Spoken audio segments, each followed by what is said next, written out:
I'm Betty Swan, and welcome to our show, Wisdom in the Night, where you get help for the tough decisions in your life. Tonight I have a great guest. He's an asset manager. Welcome, Don Choi. It's just great to have you on the show. I'm eager to find out all about your life. So tell me about your life, a little bit of your background, where you're from, your folks, your family, so on. Sure. So I was actually born in Korea. Me and my family has moved to America when I was about 4 years old. So you can remember living in Korea? A little bit, not too much. It's a little bit hazy, but there's definitely a few memories I still have of living in Korea. So then when our family moved to America, we moved into New Jersey. So I grew up in New Jersey. I went to school in New Jersey, in northern New Jersey more specifically. And I went to school and college in upstate New York at Rensselaer Polytechnic Institute. Oh, I know where that is. We used to live in upstate New York. Oh, okay. So, and it's a nice area, and I enjoyed my 4 years there. And after I graduated from there, I moved back to New Jersey to be with my family. And then I started looking for job opportunities. And in a couple years after college, I finally landed a job that interested me. And ever since then, I moved into the city. Yeah, so what do you do actually? So I work for a credit fund. Within that firm, I actually work in asset management team, which basically we monitor and overlook all the different investments of our firm, making sure that all of them are performing as per expected. So what do you feel like is going to happen with the economy and going forward in the United States? Think it's going to be good? You think it's going to be hard? It's tough to say right now. I think there's a lot of uncertainty still. There's obviously our economy has progressed and has performed well the last couple of years. There are people who still believe that our economy could continue our expansion with interest rates starting to rise up a little bit, with job growth is going well, and with the wage growth also being well too. But so it's tough to say, but I think for the near term, next year or two, I think you could say that our economy will continue to do okay and continue to expand for the next couple of years. Yeah. Now, when you're managing assets, is it like the assets of your company or people who invest through your company? So it's people who invest through our company. So we're basically a fund manager for institutional investors. So we, with the money that they invest in us, we go out and start making investments by buying different type of assets. Right. I've always wanted to ask someone that does kind of like what you do with OPM, other people's money. Yep. Do you ever have sleepless nights, or do you ever think, oh my goodness, what am I going to do? What if this isn't right? For most part, I think we feel okay. I think we are diligent in where we invest our investors' money, and I think everyone works hard in making sure that we protect it and we're good fiduciaries of it. So I think we feel okay at the end of the day. So do you invest your own money and enjoy doing that? I do. There's definitely. I primarily just, for most part, just invest in a lot of equities or stocks. I do invest in other, mutual funds, stuff like that too, for long-term investing for my own personal savings, like that. So I do enjoy it. I think it's definitely exciting, you be involved in the market and how the market operates and to generate a good return over the long term. If somebody were watching this, and they are, that was young, and they think, well, I don't know, I don't make much money, and I don't know if I can even think in terms of investing, what would you tell a young person on how to get their finances in a shape that they could begin to do things with their life, financially, in terms of preparing? What's your advice? Well, one is that to know, keep a budget for yourself. know how much money you make, and then also where you want to spend your money. Always allocate some of your income into savings: long-term saving, medium-term saving, short-term savings. All three areas. If you can, I believe it's important to do so. I think if you continue to stay disciplined to that plan that you draft for yourself, I think in the long term it will be a great benefit for you. Mm-hmm. And then what would you say to someone who's watching that maybe they've been through some kind of a business setback, a business failure, and they're starting again, and they're really going along pretty well. It's been hard, mm-hmm. and just to even actually build back up to where they can take care of themselves in their regular life. But what is your advice to people when they come to you like that? Well, it really depends how big of a setback it is, right, and how much mm-hmm. difficulty they're going through. But one thing I would just tell them is that don't be discouraged. Don't put your head down. I'll continue to encourage them that fight through it. Continue. Don't let your emotions get the best of you. Don't think this is something that you can't dig yourself out of. I think if you continue to take a step back and look at your financial situation, there's a way in time you could get out of it. It's very good, very good. Now, as a businessman or in the field you're in, I know you have a very close walk with the Lord too. Is that right? Correct. How did you get that? So, so growing up, actually, were a non-believer. I actually didn't have a great view of Christianity or Christian people. I actually thought that a lot of them were, in a lot of ways, hypocrites. So therefore, I tried to not associate with a lot of Christians growing up. But I've been blessed to have one friend in high school that he was a great believer. He had a strong faith in God. But I respect him as a person. What I saw in him is that what he believed in, he actually backed up with action. Now, what do you mean by that? So I could visibly see him live by his faith. So meaning that he treats people well. He doesn't go out and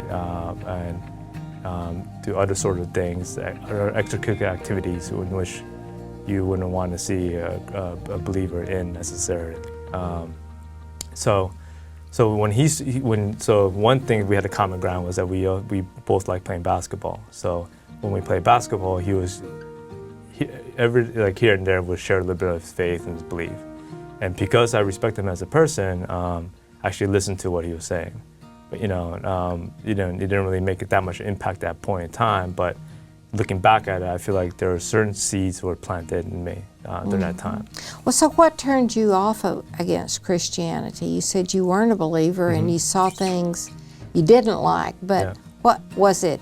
What was it? People around you? What was that? I think it's just people around me. It's like so my parents actually took me to church a couple of times when I was in high school and middle school, and few of those people at the church I actually knew because I saw them in certain party scenes and whatnot, stuff like that growing up, and it just seems odd to me how they live their life outside church and how they are at church is very contradictory. And that kind of turned me off in a lot of ways. I think that turns a lot of people off. I think one way it especially turns people off is if you're going to be a Christian, be kind and loving. Mm-hmm. And maybe they're not. Correct. Right. Or if you're going to be a Christian, then conduct your business the way a Christian ought to conduct their business. Correct. Right? You agree with that? Agreed. Yeah. So what do you do now to have a deep relationship with God?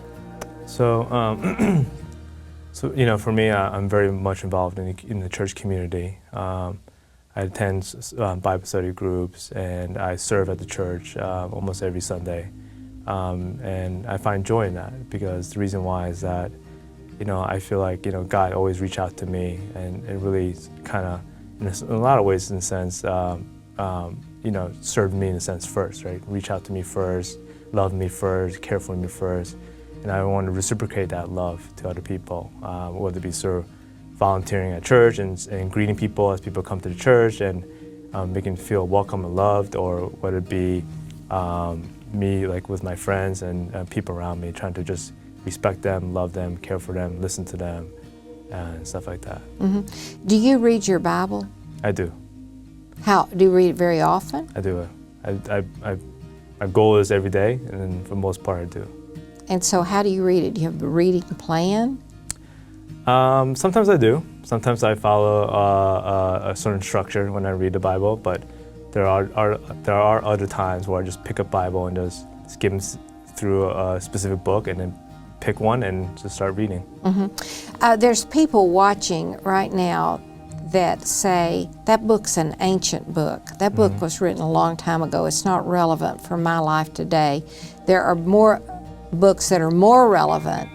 So what would you say to someone that's watching this show that would say to you, Don, why do you read it? Because, I believe it's the Word of God. I believe. What do you mean by that? I believe it's His voice. God's voice. Yes. Okay. So I believe that through His writing from a long time ago, He still speaks through those words.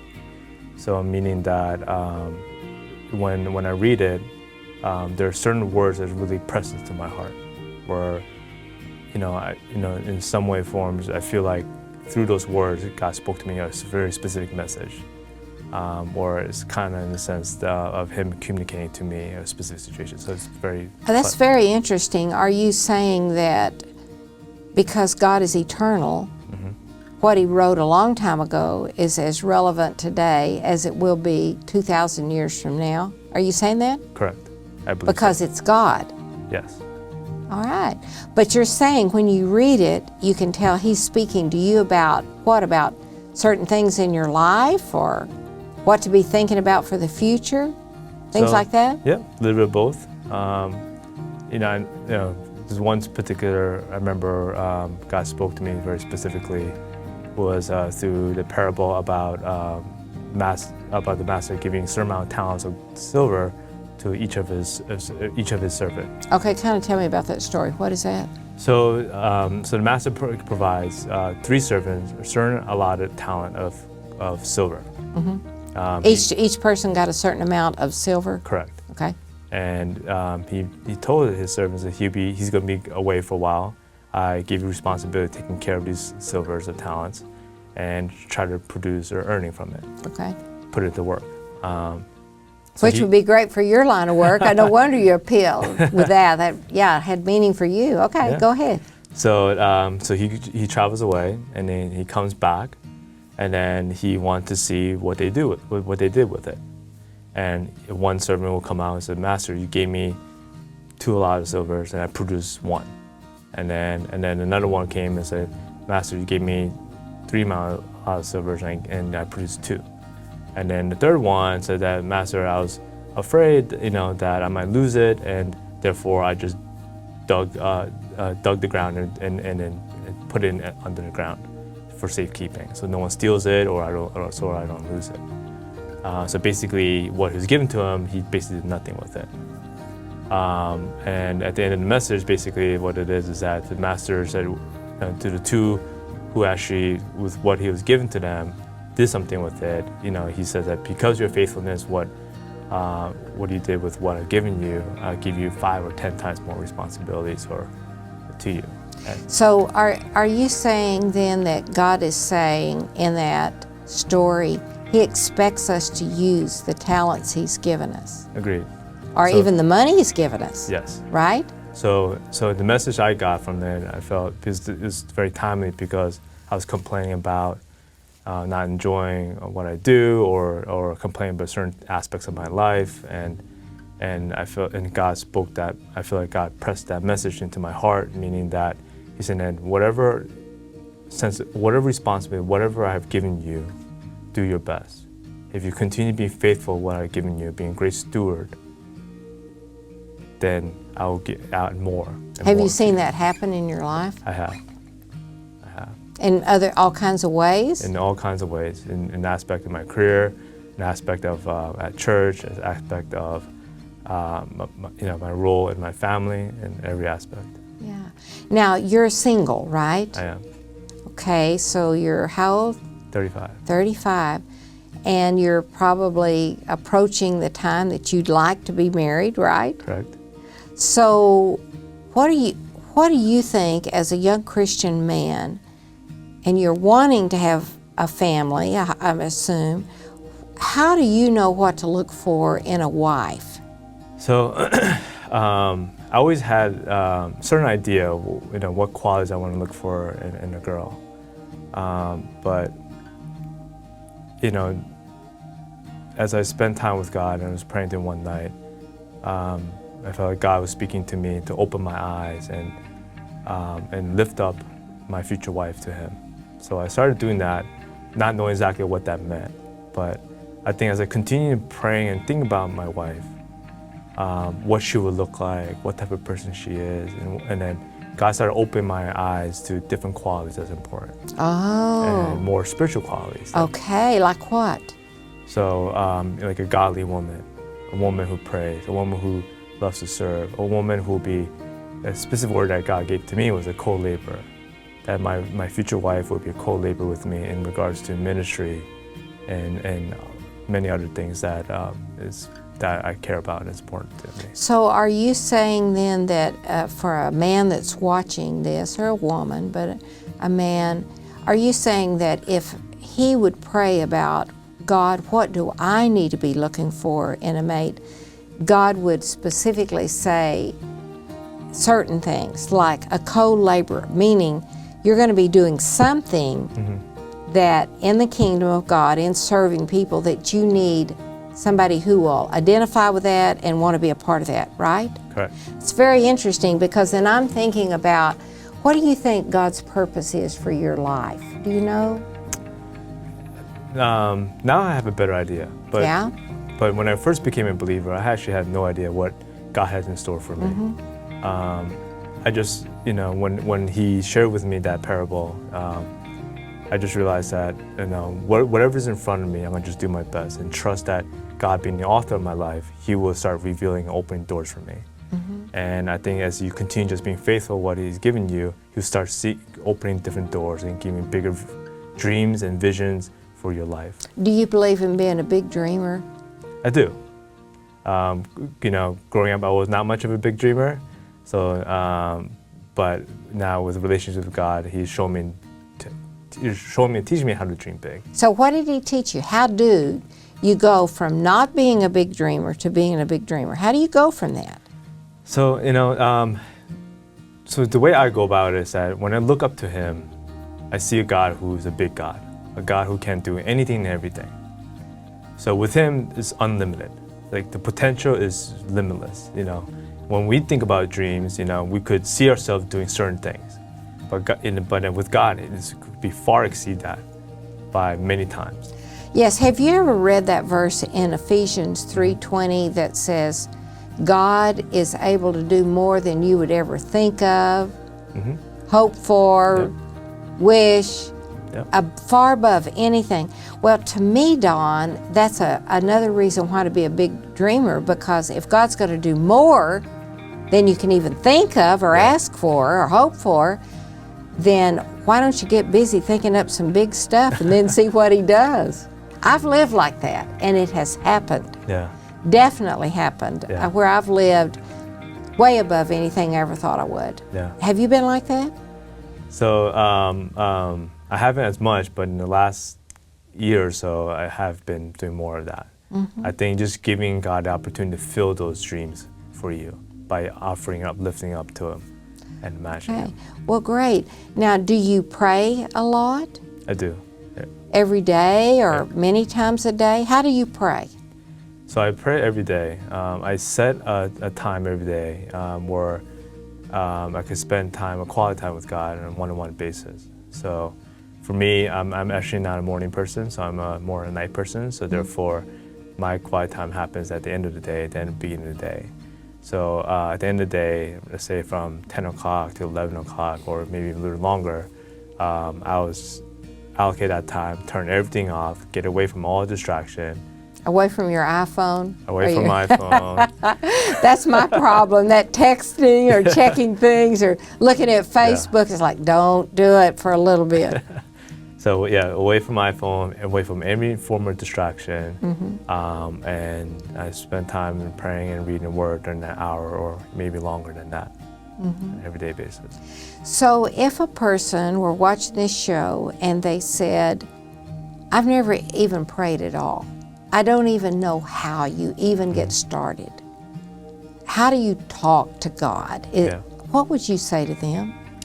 So when I became a believer, I didn't fully understand the concept of prayer, rightfully so, right? So I actually reached out to people, asked God, teach me how to pray. Oh, you did? I did. So I asked God, teach me how to pray. What does it mean to pray? How do I connect with you on a day-to-day basis and hear your word? Because a lot of people also struggle, you hear people say, oh, I heard from God, this and this. Yeah, God said But this and God said that. it's hard for people to grasp what that truly means. So I asked God for what that meant. And then when I asked for that, actually a couple weeks later, through the church I attend to, had at that season, that point in time, we had a school of prayer. So I was excited because this is kind of answered prayer for me. So I went to it, and then there's this guy who's a strong prayer warrior. He prays a lot and knows how to pray very effectively. He taught us some biblical concepts on how you approach to God in prayer. And then he shared us kind of a format that helps us to just understand the flow of it and help us to spend more time with him on a longer basis. Do you believe that when you talk to God, you ought to talk to him just like you're talking to anybody else? Or do you believe there should be some other form? No, I think the way I approached it, just like we were having a one-on-one conversation. Like this right now? Just like this. I'm to make it more real to me. When I pray, when I close my eyes, I picture God right in front of me. And if he was right in front of me, what would I say to him? So when I picture him right in front of me, first thing I always say is that I just worship him, praise him, thank him for the qualities and characters of who he is, the God he is, and why I appreciate him for that, and why I thank him for today. Because when you meet someone like this, as glorious and mighty of a God like he is that's the first thing I feel like you want to say. Just thanking him, praising him, and focusing on who he is. And then after that, then I start talking about what's going on in my life.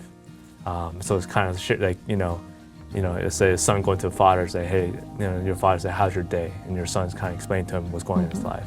So I tell him like every aspect of my life and what's going on, what concerns I have, how I feel about it, and what I'm believing for, what I'm asking God to come into. Yeah, it's just like you would with a good friend, isn't it? I agree, yeah. And you're comfortable with that? I am. Initially, it takes a little time to get used to, but after a while, once you really help visualize him being in front of you, it makes it more tangible. So in learning all of these things and having people in your life to teach you, what would you say are some of the greatest pieces of wisdom you have been taught? I guess one thing that always resonated with me is that be proactive, meaning that in everything that we do with a sense of purpose, and just really pursue God in all those areas. Don't be comfortable, don't sit around waiting for God to move or God to say something, but go out and just be proactive in all that you do. And do you find that more things happen in your life by being proactive than when you're sitting around? I do. Yeah. Sometimes it's so hard, I think, for people to say, well, how do you know when to wait on God? And how do you know when to move on and do what you think you ought to do? So how do you deal with that? One thing is that the beauty of God is that there's a lot of grace involved. So, we could make mistakes, but as long as we have the right intention at heart and really being mindful of the situation and mindful of God. And trust God that He will lead you in somehow and be with you and help you kind of go through different things. So, Have you ever been through tough times with God and challenges? I have. There's there's definitely, times where I get frustrated with God, where I've been praying for certain things and the answer to certain prayers doesn't come for a long time, or I see family difficulties, or I see career difficulties and stuff like that. So there's definitely times where it's challenging with God. Okay, but in that, did it eventually work out like you thought it would, or are there things that you're still waiting on?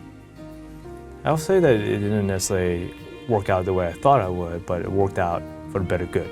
So there's a Bible verse that says, all things work together for good to them, to those that love God, who are fitting into His purposes for their life. That a lot of times people say, well, everything always works out for the best, but it doesn't. Yeah. Some things don't. Yeah. But if you love God and you're determined to fit your life into His purposes, He guarantees it will work out for good. Isn't that right? Correct. Thank you so much for being on the show. You've had a lot of wisdom in the interview, a lot of wisdom that I think people can really use.